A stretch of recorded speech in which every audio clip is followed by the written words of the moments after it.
This app is incredibly powerful and a huge step up compared to most other productivity tools. But will it be able to replace Notion? Hello and welcome to this video about the app that might replace Notion and make a lot of videos on this channel very redundant. I'm talking, of course, about Tana, one of the newest note-taking and productivity apps that right now gets all the hype and everyone talking on social media. So, in this video, I'm going to explain you everything you need to know about Tana, why people are so excited about it, and I'll answer the most important question. Will it be able to replace Notion? So, first off, what is Tana? Tana calls itself the Everythingos, which is a pretty big name for a productivity app. You could loosely categorize Tana as a so-called graph-based tool for thought, but unless you work with these sorts of tools every day, it might still be very hard to imagine something around that topic. Now, the easiest way I think to think about Tana and to figure out what is it actually about is to compare it to some of the existing tools. And you could definitely say that Tana is sort of a combination between Roam Research and Notion. Now, if you spend any time at all in the note-taking / productivity space, then you sure have heard of both of them. Roam Research in particular made a big splash when it came out and has inspired a few off-spin tools with similar approaches.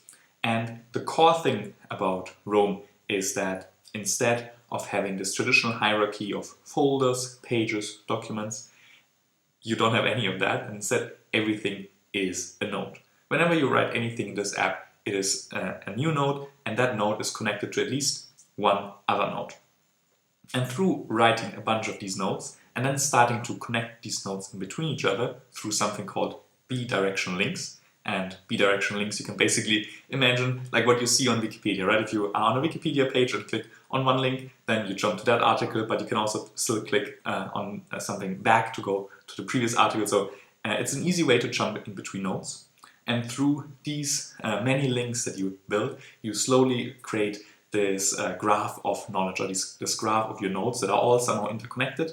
And the fans of Roam say that this is a much more natural way of how our brain works and how our brain processes information, right? By connecting the dots between lots of individual thoughts instead of trying to press it into this more hierarchical system. And the thing is that Tana is also based on this idea. You have also nodes and you connect all of these through links. So it's in that sense very similar to Roam. But, and that's now the big change and what gets a lot of people so excited, is that it also supports databases. Now, you know that databases are what makes Notion so powerful. And if you haven't used databases in Notion yet, then I really encourage you to go down in the description of this video, check out my course on Notion and watch the video on databases where you will learn why they are so powerful and how they can really bring your workspace to the next level. But back to Tana. The most other tools so far that were supporting this new structure of a graph-based note-taking didn't have the capacity to also support databases. And you really need databases if you want to build super powerful application-like things into an app. So the fact that Tana really for the first time combines bidirectional linking for this node-style note-taking with databases that allow to build really powerful applications in one and the same app, that's what gets people so excited. And to be honest, when I first saw it, I also thought, wow, this is a huge step up. I wish that Notion was a bit better at bidirectional linking, and this could be a real contender to replace Notion. So, is it time to close down your Notion workspace and move everything to Tana? Well, not so quickly, because the first big obstacle will be that Tana right now isn't even publicly available. It's still in closed beta, which means you need to get an invite to start using the app. And invites aren't that easy to come by, but luckily I got one and I have a few more left over. So if you want to start using Tana, make sure to subscribe to my newsletter. In like one of the next editions, I will talk a bit more about invites and give them out if anyone wants to use them. But yeah, for now, don't delete your Notion workspace just yet, because Tana isn't even fully available. Okay, so here we are in Tana in a completely new workspace so that we can have a first look inside and see how the app actually looks like. We can see already on the right, on the left, we have our sidebar, and similar to Notion, we can expand the items in our sidebar to see everything that is nested below. So, you know, in Notion, we have our top level pages and then pages nested inside. This sidebar gives us a similar feeling. And we can also like open the calendar and we see it's already 2022 inside, and then like there are different weeks inside. So similar like the nested version in Notion. And calendar and to-dos are two things that are created by default in your workspace. So whenever you create a new one, these two entries will be here. And we talk a bit more about them in a second. But for now, let's click on today. And this will bring up your daily note.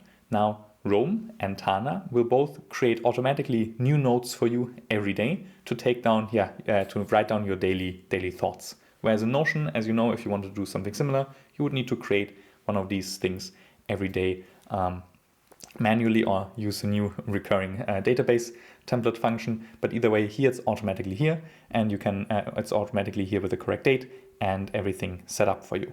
Now, I could simply start taking notes. So I could write down something I did today and just a quick thought. And as you see, every time I press enter, I get a new bullet point. And each bullet point is one of those nodes I was talking earlier about, right? A node that is connected to other nodes and lives as a unique entity in your workspace. And if I hover over the first part, I see where this node lives. So I see this lives in Matthias Frank's workspace in the calendar in 2022, week 47, today. So by default, whenever you write something down, the system starts already connecting it to a previous node. And if you just write it on the daily page, it will just connect it to the daily note. Now, that's all nice for journaling, but of course, we want to do more than just connect our notes to this day on which we took them. So let's say this was just a quick thought I had today. And now let's go to the next day. So now I get already a note for tomorrow. And now, let's assume I had some more ideas about what I had yesterday, or I want to expand on it, right? So thought some more about, and now I can hit add. And that will bring up first the option to get a timestamp or mention a person, like in Notion. And I can also search for a previous note. So I think it was this year. So if I type in thought, it will automatically search through everything where I had thought. So I can mention it here and say, okay, thought some more about just a quick thought. And it was really brilliant. Great. Now I can click on here and I get back to my initial note. And now I see that it opened up as a big view, right? You still see that the node lives in here, right, in my yesterday's node or like the today node. But I can either click on here to see whether anything is nested inside. That's not the case yet. Or I can click on the dot to just focus in on it and open it as if it was a new page. And now I could add a bit more context also below here. And if I were to go back, right, to the main view, now if I expand this, I see there's, oops, not this one, but now I see here that I have this below and I can write more stuff.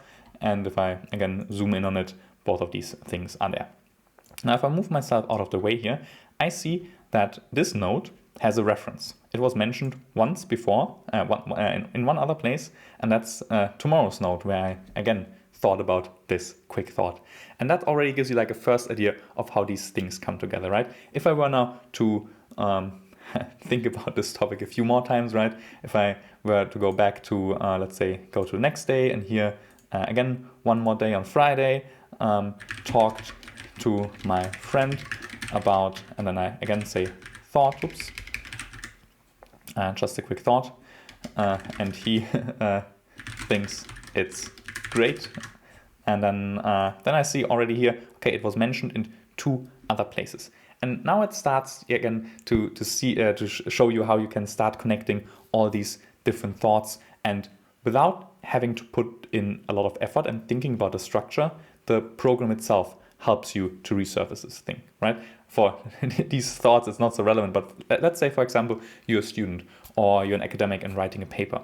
And every time you have an idea, you mention that idea, and now you have this one page where all these mentions flow together. That's already super powerful. That gets even better. So let's say I realized that this thought was mentioned also in a book. Let's say read about this in 4,000 weeks. And I want to now see all the other things that happen in this book. So what I can do is I can simply highlight this, and I can again type add, and this will bring up this prompt to create 4,000 weeks, because so far there's no other node in my system with this title. So I hit create, and now it created this page. Now if I click on this, I see that this page is created in the library. So if you create these new pages either through typing add somewhere and then mentioning a page that doesn't exist yet, or highlighting something and typing add, they are by default created in this library, which again shows you that everything has to be connected to at least one source. In this case, it's no longer connected to a daily node, it's connected to the library node. But that doesn't really matter, because in this system, you don't need to know where something lives. You just need to know that something existed or that something was connected to something else to go back to it and find it. So now we have 4,000 weeks, and this is a book. So what we can then do is we can start defining this. So we can type hashtag, and we can say, okay, this is a book. And now we've applied the tag book to 4,000 weeks. So if we had like some other books in our things, so we could say, okay, also read a bit more in, let's type add, and create it directly, the Truth Machine, another book. I hit enter, I create this one, also in the library, and I type again hashtag book. So I add again a tag for it. Now I have two things with the node tag, with the tag book. What I can then do is I could go back to my today node, and I could ask this to show me all my books. And in order to do so, I'm going to hit Command K. That brings up the really super powerful shortcut menu that reminds me a lot of Superhuman. So if you love using shortcuts to navigate through your apps, you're going to love this feature in Tana. And I can say, okay, find all nodes with the tag books. Okay, show that to me. And now I see, okay, everything in my system that is tagged as a book appears here now. And the super cool thing is if I run out to at some point like read just bought, let's say the pathless path, and we also say here, okay, this is a book as well, and I go back to my today view, I see, well, now we have 3 entries here. So you see this coming really together now. I mean, this is by no means a system, but you don't really need to think in the beginning so much about how you do things. Instead, you can write them down, and then you can use tags, or you can use mentions to pull things back together. Now I see here everything that is tagged a book. And now is where it starts to become interesting and super, super powerful. Because I probably want to record a bit more information about my books than just the fact that they are a book and that they have a title. And you would do that usually through databases. And again, before that, if you only had access to Notion, you didn't have this like very smooth cross linking and bidirectional linking. Or if you were using Roam, you didn't really have access to databases, but here you have both. So what I can do is I can go on 4,000 weeks, and I can go now in there, and I can type the larger sign, and that creates the option to create some fields. So now I can say, okay, author, and I create now an author field, and the author will be Oliver Berkman. Okay, whoops, only one entry. And I could create another field, and let's say, okay, this is, no, we want another field. So we want another, let's say, the status, and we say this is the status reading. So this already looks a little bit like a database.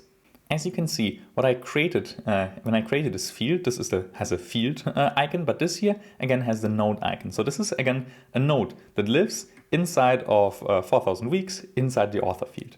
So that means I can do with this node the same things that I could do with any other node. And one thing I can do is I can again give this a tag. So I can say this is an author. And now the Oliver Berkman has the author tag. And what I can then do is I can click on this icon to set up the author field a bit more. And this, as you can see, looks now a lot like Notion and the properties that you can set up there, where I can say, okay, the name of this field is author. I can give it a description if I wanted to, who wrote the book, something like that, and it appears small below here, and I can define the field type. Now anything means I can just put anything into this field, but I have a few other options. I have fixed options, dynamic ones, and instance. And if I click on instance, that means I can say that this should always be a specific tag. So I can now go in here and say, well, this should always be an author. So everything that should be filled in here, the only things I want to fill in this author field are things that are tagged author. And that should be it. So let's see if we click out and we click back into the field and we go into a different node. So let's go to our library, go to truth machine, on here, and again say here, well, let's create our author. And you see this field was created somewhere else already, so I can pull it in. And now I can type in here, what was is the author here?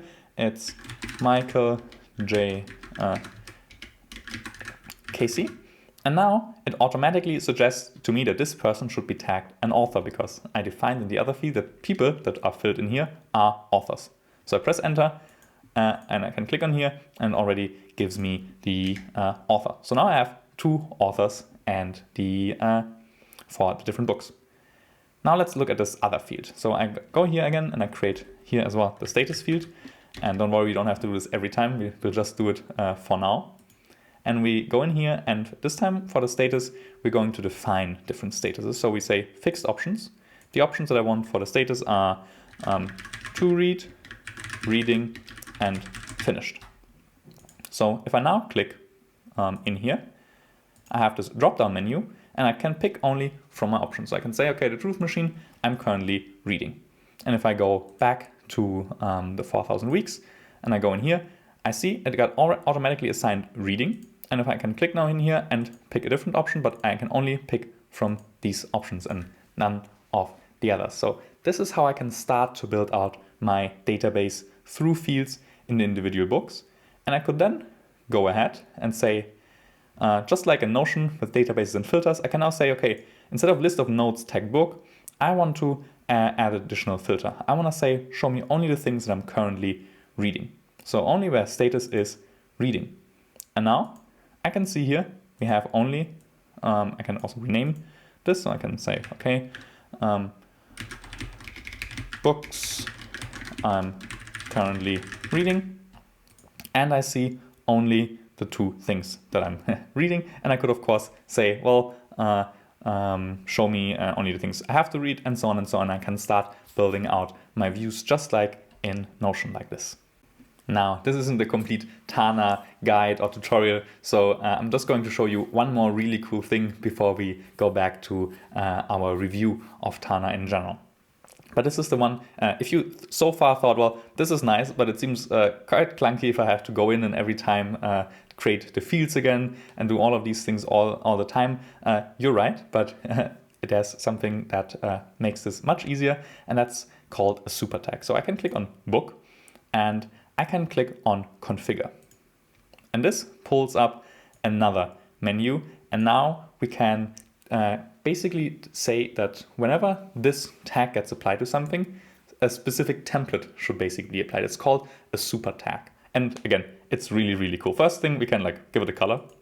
That's not that powerful in itself, other than making things a little bit prettier.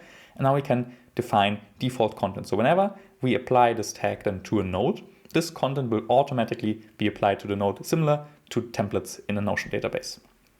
And one thing I can do is I can define fields. So I can say, well, let's add some fields here. So I can type in here and I can pull in the author field that we already created. And I can pull in the status field. And if I wanted to create now new fields, I could do this as well. So let's say we also create the field topic. Oops, that's a node, sorry. So I have to go here and then press this button again. And let's do call this topic.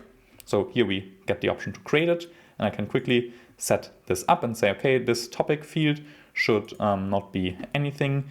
It should be, again, an instant, and it will be an instant of topic. You don't have that tag yet, but we can simply create it here. So everything that we fill in here will be automatically tagged with topic. Great. So let's close this. So we have these things here. And then I could also create some additional fields. I could just say, okay, key takeaways, right? And then I could indent this with tab and just say, okay, idea 1, idea 2, idea 3. And that's it. Now we can close this. And if I now go to another book, The Path as Path, where we haven't done anything so far, I see that all these things showed up. So I can go now in here and say, okay, who's the author here? The author is Paul Millard. So yes, please tag as author. I would also have the option to click on here and pick all our authors that I have created so far. This one I finished already. The topic is, how would you call it? Crafting your life. Maybe something like this. Tag as topic. And then for my key takeaways, I can open this and I can say, okay, my key takeaways were the default path isn't the only one. It takes courage to do things differently. And now we have a third idea as well. Let's leave that blank for now. But as you can see, now I created this real database, and whenever I tag something else as a book, it will show up. So if I now go to tomorrow and I say, okay, just finally finished Noise by Kahneman. I have now the Noise book, and oops, it's not tagged as a book yet, but I now tag it as a book. And that pulls in all the fields, and I can say, well, this was written by Daniel Kahneman. How is it spelled? Kahneman, like this, I think. And so on, and so on. You see how this starts to pull together. Is this not tagged as an author? Yeah, there he is, tagged as an author. And yeah, we just created a database in Tana and still have the note functionality. So we can mention Noise somewhere else, and all gets pulled in together. Okay, time to quickly recap the pros and cons of Tana. First, pros. Tana is incredibly flexible and powerful for note-taking. The bidirectional links combined with databases mean that it's a real game changer in terms of what you can do in a single app, something that was never here before. And it already is one of the most powerful apps with these things and a lot of other quality of life features, given that it's still only in the beta phase. Now, cons. First off, if you never used an outliner before, so something like Roam or Logseq, then it will take a bit of time to get used to this new way of writing. In particular, if you come from a world where you usually, just write down a page. Because here, everything all of a sudden is a bullet point. There's no way to not have a bullet point. So yeah, it's just a different way of thinking and a different way of note-taking, so you need to get used to it. Second, Tana is cloud only. There's no way to store the information on your own, either a machine or in your own cloud storage. So everything is on their servers and everything is closed off. So while there will certainly be ways to export your information, it's not that you have full autonomy over your information like with a tool like Obsidian. Of course, something like Roam and Notion also don't allow you to store your data on your own. So if that's not a big issue there, then it's not a big issue there. But if you're a big fan of Obsidian for this like self-hosting part, then Tana is probably not for you. Tana will also be paid, and we don't know how much that is yet per month. Roam is fairly expensive with $15 per month, like in the very first plan. There's nothing below that, so we'll have to see where Tana ends up. Tana also has for sure a steep learning curve, and a steeper one than pretty much any other tool, maybe except for Coda out there. And that's just because you can do so many more things with it, and it's on you to build the system and to define how you want to use it. So it might feel a bit overwhelming, and if you're looking for like a turnkey solution that just works, Tana is probably not the one for you. Next up, right now there's no API yet, so to be truly an everything awesome and connect to all your other tools, you definitely need an API so that you can start automations, and as of now that's not possible, but of course it's still in closed beta, so I'm sure we get something later down the line. And last but not least, if you like to take notes on the fly, then Tana doesn't work for you that well either, because there's no mobile app right now. So again, closed beta, I'm sure there will be one at some point, but for now, if that's a big priority for you, then maybe you need to wait a bit longer to change to Tana. So, what's the verdict? Will Tana replace Notion? Yes. but only for very specific use cases. At the end of the day, Tana isn't yet a real all-in-one tool. In order to be an all-in-one tool like Notion, a tool that can be the central hub for everything that you do and that pulls in information from all the other areas of your digital life, it's still missing a few crucial functions, most importantly, an API. But what Tana is an amazing tool for note-taking nerds, systems designers, and everyone who wants the most power out of their tool. However, for most people, it will remain something like driving a Ferrari in a parking lot because you're simply not using all the functions. Tana is particularly great, though, for anyone who has to record actionable knowledge. So if you're a journalist, a student, a content creator, anyone pretty much who takes in a lot of input, has to write notes, and then has to work with these notes, for those people, Tana will be super powerful. So if you're looking for the most powerful note-taking tool, definitely put Tana on your list. As for the all-in-one tool where you can do pretty much anything with it, that's still Notion. Because Notion has one huge advantage over Tana, and that is that while you have a very high ceiling, you can do pretty much anything in Notion, the floor is fairly low. So it's very easy to get started with Notion. You can just make pretty pages, you don't need to worry about databases, but once you want to think more about a tool, you easily can transition. And with Tana, you need to put in a lot more upfront work, so it's not as accessible as a tool as Notion. So there you have it, that's the verdict. Tana will replace Notion for these people that look for the most power in their note-taking tool, but for the rest of us, Notion is still the go-to app. So there you have it, a first look at a potential Notion killer Tana and what I personally think of it. Now, I would love to hear what you think of Tana and whether you're excited to try it out, so leave a comment below. And if you enjoyed this video, it would really help me out if you could leave a like. Also, if you need a Tana invite, check out the video description for my newsletter and sign up there. And also check out the full Notion tutorial in case you want to step up your Notion game. Last but not least, if you enjoyed this video and want to learn more about Notion, automations and all these powerful tools, then definitely subscribe to the channel. See you in the next one.